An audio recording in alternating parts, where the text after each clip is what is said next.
രമേശന്റെ അനിയത്തിയാ? Yes. നമ്മളെ മനസ്സിലായില്ലല്ലോ. ഈ ലൊക്കേലിന് മുമ്പ് കണ്ടിട്ടില്ലല്ലോ. ഇല്ലായിരുന്നു. ഒരു 6 വർഷം. പുറത്തായിരുന്നോ? അകത്തായിരുന്നു, സെൻട്രൽ ജയിലിൽ. അകത്തോട്ട് കേറിയാട്ട്? ഇല്ല, മാഷ് പോയിക്കോ, ഞാൻ പോയിക്കോളാം. കേറാൻ. ഇന്ദുചൂടൻ. ഇന്ദുചൂടൻ അതെന്റെ പേരാ. വീട്ടിലമ്മ അച്ചു എന്ന് വിളിക്കും. നാട്ടിലും ചിലര് അച്ചു, അച്ചുവേട്ടാന്നൊക്കെ വിളിക്കും. എന്താ പേര്? ഇന്ദുചു. അച്ചുവേട്ടൻ. അതെന്റെ പേര്. ഞാൻ ചോദിച്ചത് തന്റെ പേര്.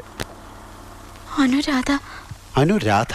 ഹേ, ആ പേരിലൊരു സിനിമാ നടി ഉണ്ടായിരുന്നല്ലോ, നല്ല കറുത്തിട്ട്. ആ അമ്മയെ എനിക്ക് ഭയങ്കര ഇഷ്ടമേ അല്ലായിരുന്നു. പോവാൻ മോനെ ദിനേശ.